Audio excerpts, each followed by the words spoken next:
Saya bersyukur hari ini kita bisa lanjut untuk kita masih belajar tentang tanggung jawab, saudaraku.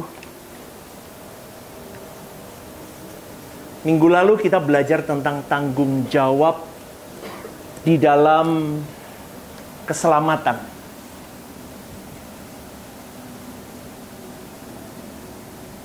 Dan di dalam keselamatan ini ternaung yang namanya kasih karunia. Di dalam ini ada tanggung jawab.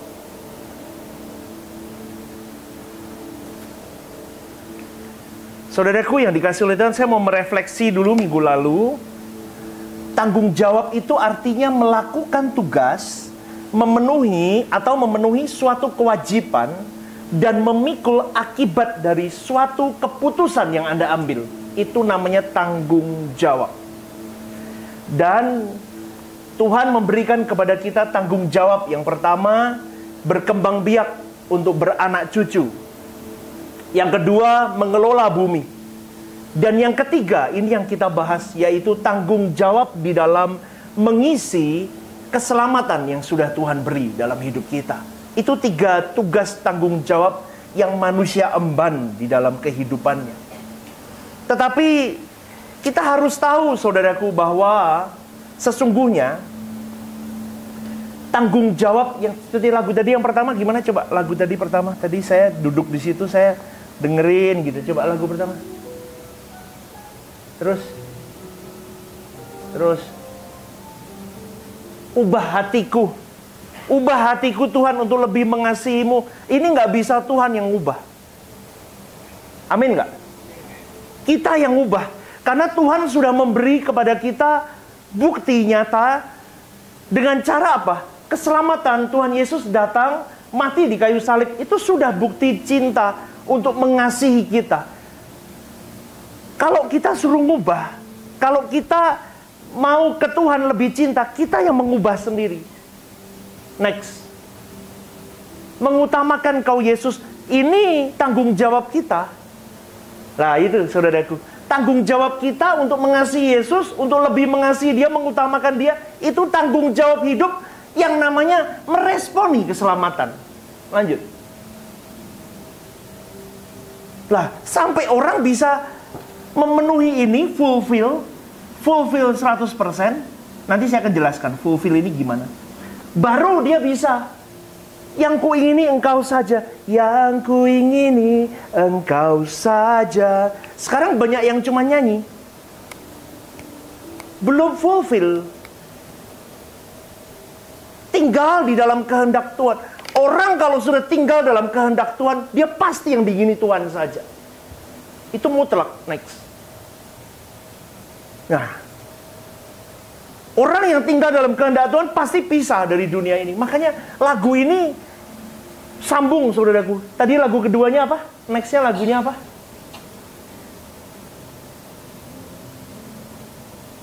Nah, ajarku tak ingini apapun. Tetapi sekarang prakteknya, saudaraku, berapa persen kita sampai di titik itu? Coba saya tanya. Berapa persen? Lah, Tuhan itu sekarang di dalam kebebasan berkehendak yang diberikan kepada engkau dan saya. Kita itu diberi yang namanya kebebasan untuk mengkreasi dirimu sendiri, untuk sampai kepada tulisan-tulisan lagu ini tadi. Karena kasih karunia itu seringkali digambarkan sebagai hadiah. Setuju nggak, saudaraku? Hadiah.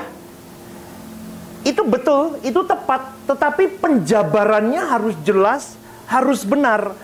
Kalau penjabarannya tidak tepat dan tidak benar, maka akan rusak itu arti dari keselamatan atau kasih karunia, atau kebebasan berkehendak, atau tanggung jawab seorang yang diselamatkan itu rusak semua. Dan hari ini kekristenan itu rusak, runyam, saudaraku. Yang benar dianggap sesat, yang sesat dianggap benar. Itu yang jadi kendala. Hadiah itu memang tidak perlu dibayar. Hadiah itu memang tidak perlu dibeli. Setuju nggak, saudaraku? Diberikan secara cuma-cuma. Tetapi penghargaan terhadap hadiah itu, atau cara kita menyikapinya, cara kita meresponinya, itu tanggung jawab setiap individu yang harus serius kita perhatikan. Dalam konteks menerima kasih karunia, yaitu keselamatan dalam Yesus Kristus, di dalamnya termuat panggilan untuk hidup di dalam tanggung jawab atau kewajiban yang harus dipenuhi sebagai penghargaan kepada hadiah yang diberikan itu. Sampai di sini Anda mengikuti saya? Jadi Anda harus tahu dulu, kita diberi keselamatan sebagai hadiah. Kasih karunia dari Tuhan Yesus itu yang berisi keselamatan itu memang hadiah, di mana orang percaya tidak perlu berbuat baik terlebih dahulu untuk mendapatkan hadiah itu. Atau orang Kristen tidak perlu melakukan suatu kebajikan baru memperoleh keselamatan itu. Tidak, saudara. Itu diberikan, automatically diberikan ketika Yesus mati di atas kayu salib, diberikan kepada engkau dan saya, kepada semua manusia. Tapi bukan berarti, garis bawahi, hadiah keselamatan yang diberikan itu secara otomatis dapat membuat orang percaya mengalami keselamatan. Kita dapat hadiahnya di sini. Ini hadiah. Ini Tuhan yang beri, Tuhan yang aktif.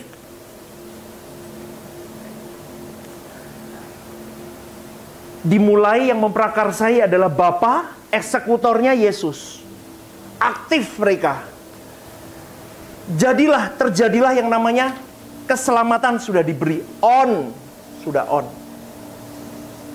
Ready. Sinyal itu ready. Tapi kita harus penuh dengan tanggung jawab. Seperti kita punya handphone, sinyalnya ini kotak sinyalnya sudah ready. Wifi-nya udah penuh. Tapi kita belum on kan wifi. Bisa nggak? Sama dengan kehidupan kekristenan ini.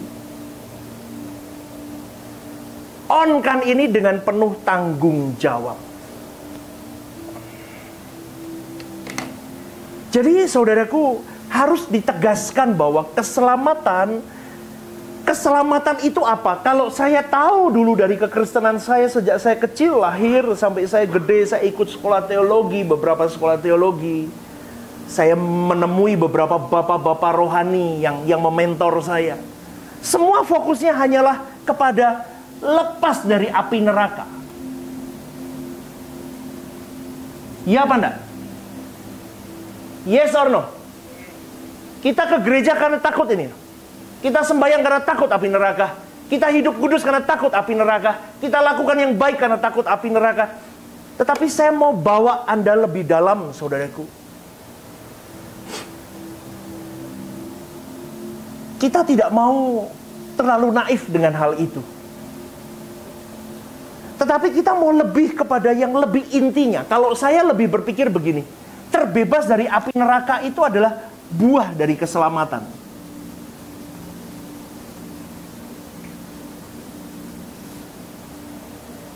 Tapi inti dari keselamatan, intinya adalah kembali ke rancangan Allah semula. Sampai di sini mengikuti saya? Ya, ini yang repot. Kristen hari ini dia cari buah, gak mau cari intinya. Karena pengajaran yang sudah saya katakan tadi, banyak yang luluh lantah, ruwet runyam, maka inti ini tidak dipikirin sama orang. Fokusnya ke sini. Dalihnya only by grace.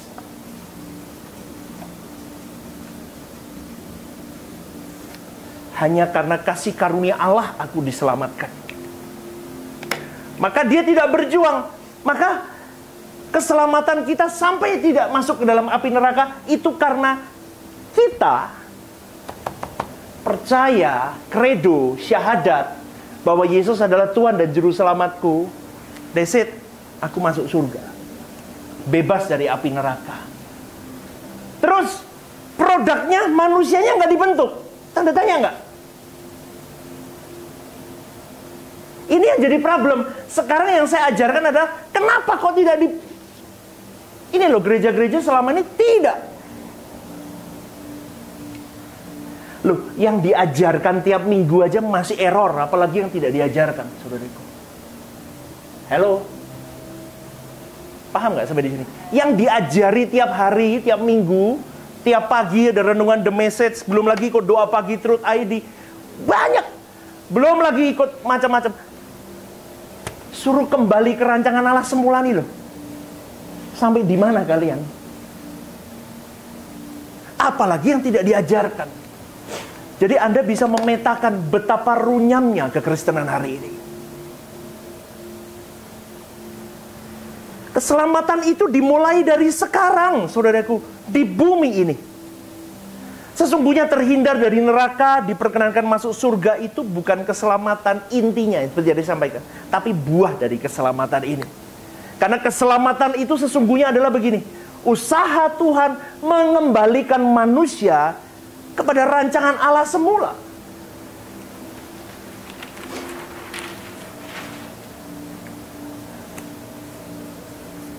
Manusia diciptakan oleh Allah dengan nismat hayim.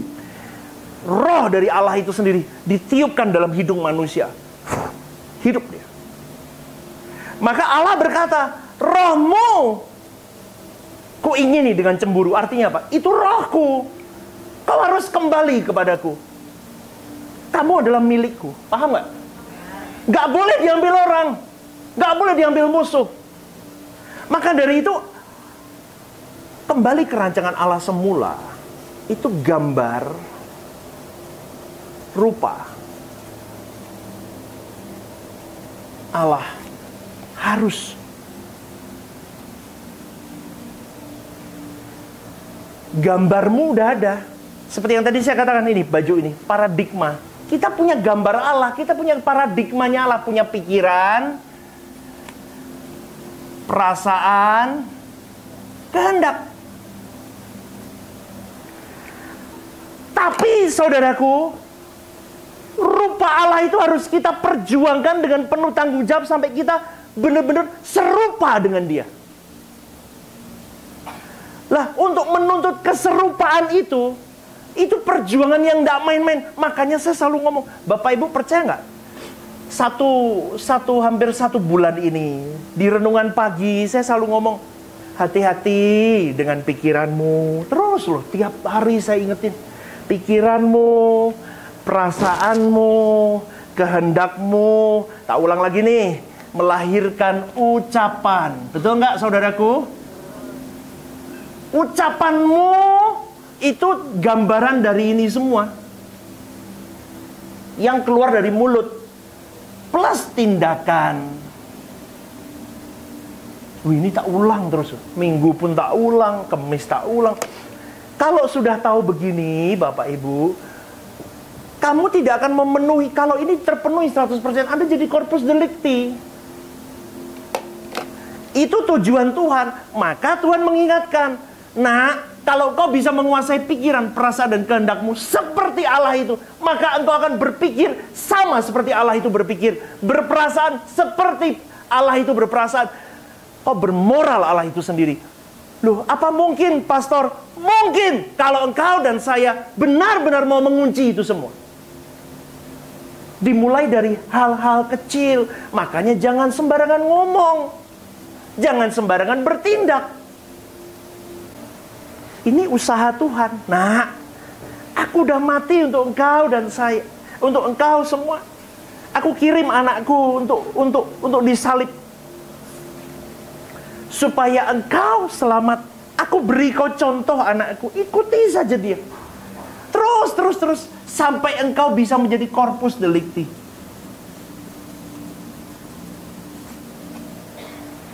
Jadi tanda bukti bahwa bisa manusia hidup suci, bisa manusia itu sempurna di pemandangan Allah.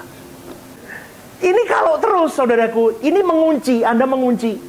Mau balas nggak balas?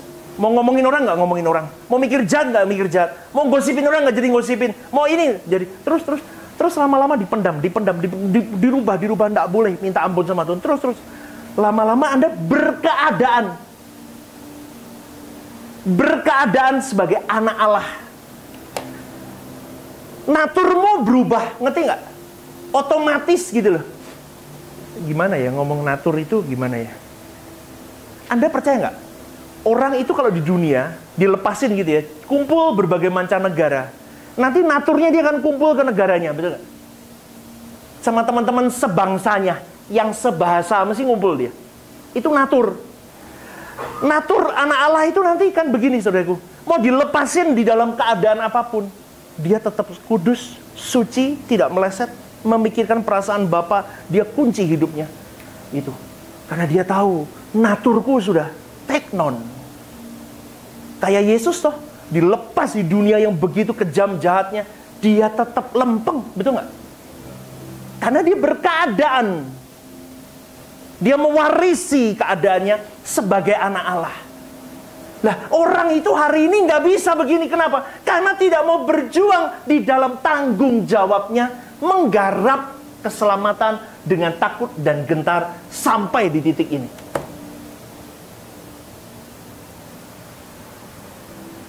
Dibutuhkan apa untuk... Jadi gini. Oke, bentar ya. Aduh. Oke, saudaraku. Dari konteks ajaran saya hari ini, tanggung jawab identik dengan senggol kiri kanannya. Respon. Nah, kok sepi dah. Kalau engkau tidak memahami komprehensif, saudaraku, tentang kasih karunia yang di dalamnya ada tanggung jawab, maka kasih karunia pengertiannya akan rusak. 2000 tahun yang lalu Yesus memikul semua dosa manusia di Golgota. Dosa mereka yang hidup sebelum zaman Yesus, atau manusia di zaman Yesus hidup, atau manusia yang akan datang, sampai ke manusia terakhir nanti. Itu semua diberikan kepada Allah secara cuma-cuma. Itulah yang disebut dengan kasih karunia. Tapi pemberian cuma-cuma itu justru sebetulnya, nih saya jelaskan lagi.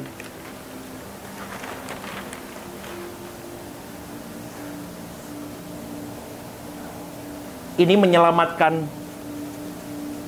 orang di masa lalu sebelum zaman Yesus, orang di waktu zaman Yesus, dan orang sampai end of days. Ini tetap berlaku, saudaraku. Lah, saya mau ajarkan begini. Pemberian cuma-cuma ini dikasih gratis sama Tuhan. Tapi kalau engkau menyadari dari ajaran-ajaran yang sudah kalian terima selama mengikuti Rehoboth Semarang, Anda akan mulai mengerti bahwa Anda sedang dipenjara. Ketika Anda mengerti, kita di sini kan, kita dipenjara di dalam satu kotak.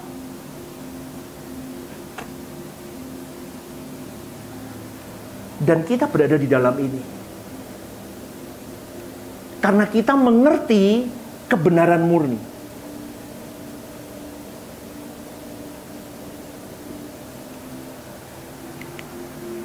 Orang kalau belum sungguh-sungguh, dia merasa penjara ini menyulitkan hidupnya. Pertama-tama saya mulai mengerti ini, saudaraku. Saya mulai mengerti bahwa ketika saya mengerti kebenaran ini terbuka di mata saya, maka ada pergumulan berat.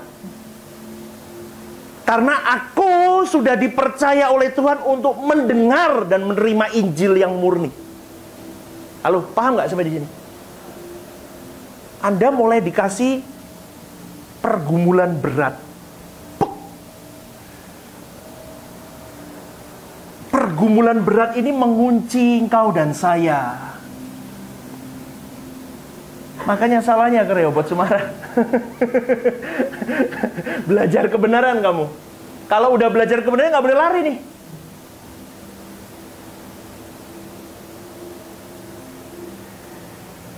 Orang percaya di dalam pergumulan berat, pergumulannya apa, saudaraku? Sempurna seperti Bapa.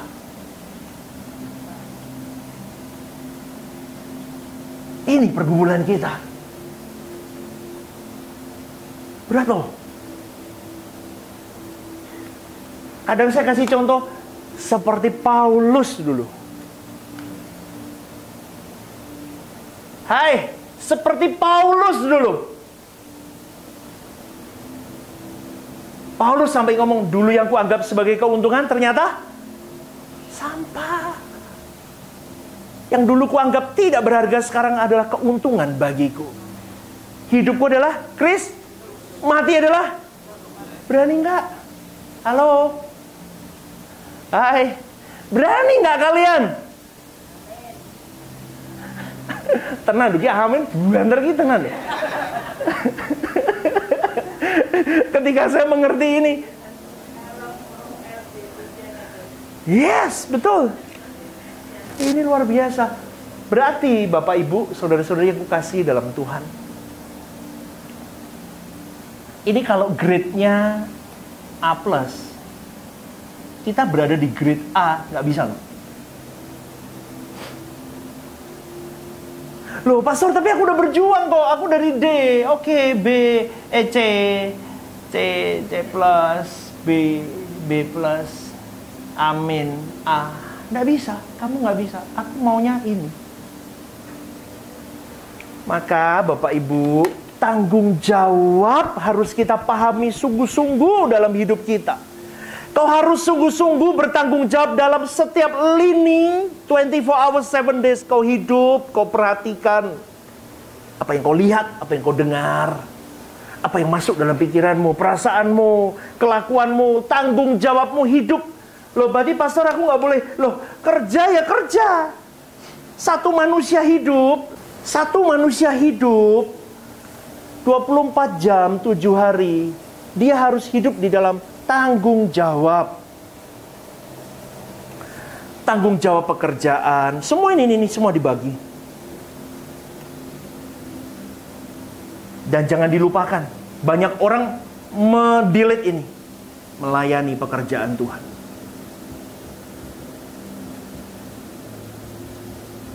Di gereja lokal. Ini seringkali orang, oh nggak apa-apa, ini kan juga pelayanan, pastor. Oh betul, ini pelayanan.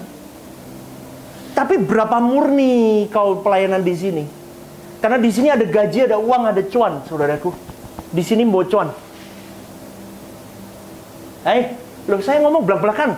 Saya ngomong terang-terangan. Saya tidak nutup-nutupin apapun. Saya ajarkan kepada kalian yang murni. Di sini Anda studi, Anda bisa dapat ranking, Anda bisa summa cum laude, Anda terkenal, Anda bisa keluar kuliah luar negeri dan sebagainya. Ada pride. Masih ada kredit untukmu. Kau kerja, kau cuan, kau bisa beli ini, beli itu, kau bisa kaya. Ada kredit untukmu. Pelayanan pun bisa ada kredit untuk kesombongan orang. Tetapi saya mau ajak di sini melayani dengan murni.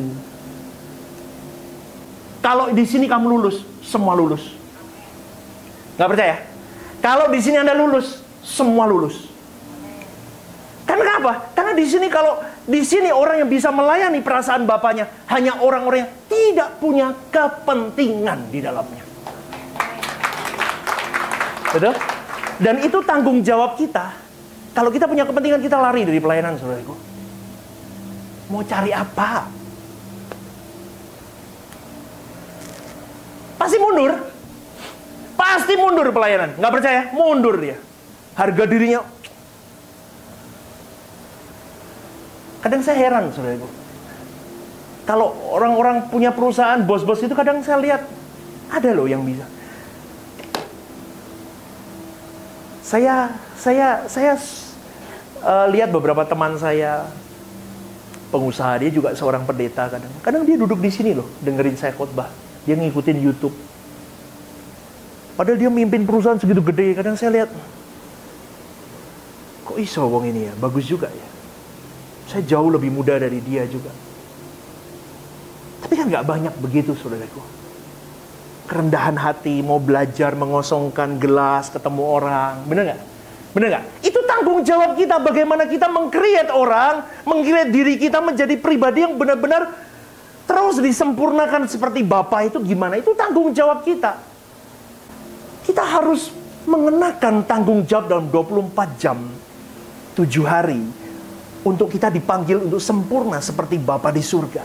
Matius 5:48, karena itu haruslah kamu sempurna. Sama seperti Bapamu yang di surga adalah sempurna. Artinya begini, nak, kalau engkau tidak sempurna seperti aku sempurna, engkau tidak mengikuti anakku Yesus itu, maka engkau tidak akan pernah menyentuh langit baru, bumi baru bersama diriku suatu hari kelak.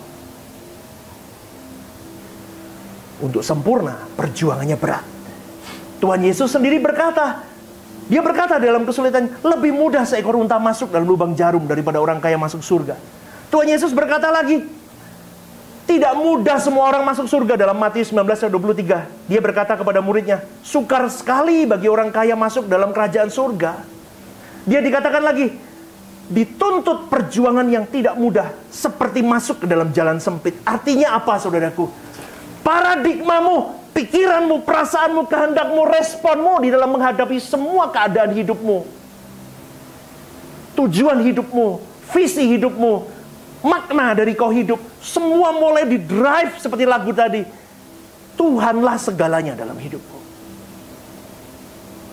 Selama itu tidak pernah kau sungguh-sungguh kau rajut, maka keselamatan yang kau bayangkan ada di dalam dirimu tidak akan pernah ada di tanganmu. Percaya, saudaraku. Ketika pengajaran kasih karunia diembus sebagai cara yang mudah masuk ke dalam kerajaan surga tanpa tanggung jawab, maka terjadi banyak penyesatan. Keselamatan itu contohnya sudah di sini. Yes, tapi aku harus menggarap baik-baik dengan penuh tanggung jawab supaya ini benar-benar ku miliki. Itu sudah di tangan, sudah ready. Tapi aku harus berjuang menggerakkan tanganku untuk mengambil. Paham nggak? Aku ambil, aku miliki. Mengambil ini artinya begini. Mengambil ini aku lakukan tanggung jawab hidup kudus, suci, tidak bercacat, tidak bercela, jangan jahat, terus ini lakukan. Baru kau bisa mengambil keselamatan ini. Banyak orang sampai matinya dia baru sampai di sini, tidak bisa mengambil. Atau banyak orang yang tidak bisa mengambil karena ajarannya salah. Ini membahayakan, saudaraku. Jangan merasa sudah memiliki kasih karunia, merasa yakin sudah selamat. Tapi sejatinya engkau tidak memegang itu. Sampai engkau harus punya keyakinan sampai di titik gini loh. Harus memiliki usaha untuk bertumbuh sampai pengharapan keselamatan itu menjadi milik yang pasti. Itu dalam Ibrani 6 ayat 11 ada. Atau sampai pada level di mana seseorang memiliki hak penuh kerajaan surga. Nanti begini, ketika kita hidup sekarang ini, kita sudah tahu, kita punya keyakinan, pribadi lepas pribadi. Makanya berapa persen ya aku selamat? Anda pasti tahu. Maka saudaraku, tanggung jawab itu penting. Tuhan tidak akan mempercayakan proyek besar kepada engkau dan saya kalau engkau bukan pribadi yang penuh dengan tanggung jawab dalam hidup. Maka jangan bingung dengan pekerjaanmu, jangan bingung dengan apapun bisnismu. Kalau kau lakukan dengan tanggung jawab, dunia pun sudah tahu apa yang kau tabur kau. Tapi anak Tuhan beda. Kau punya 1+ Roh Kudus. Dan anak Tuhan harus punya outstanding manners. Dalam arti begini. Orang dunia baik, engkau sempurna. Kau kerjain orang bawa 1 mil, kau lari 2 mil. Kalau perlu 3 mil, 4 mil, kau beri dia. Siapa yang gak mau gaji kau tinggi? Siapa yang gak mau pakai perusahaanmu? Maka berjuanglah, saudaraku, dalam semua lini. Tapi ingat, ada 1 poin lagi. Ini jeleknya manusia.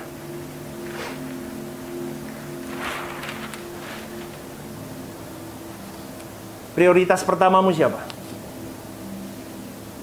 Halo? Kok wedi-wedi ya? Prioritas pertamamu siapa? Tuhan, oke. Kedua? Duit. Apa? Krunguku duit tadi, duit gitu ya. Apa? Prioritas keduanya apa? Ya, keluarga. Ketiga?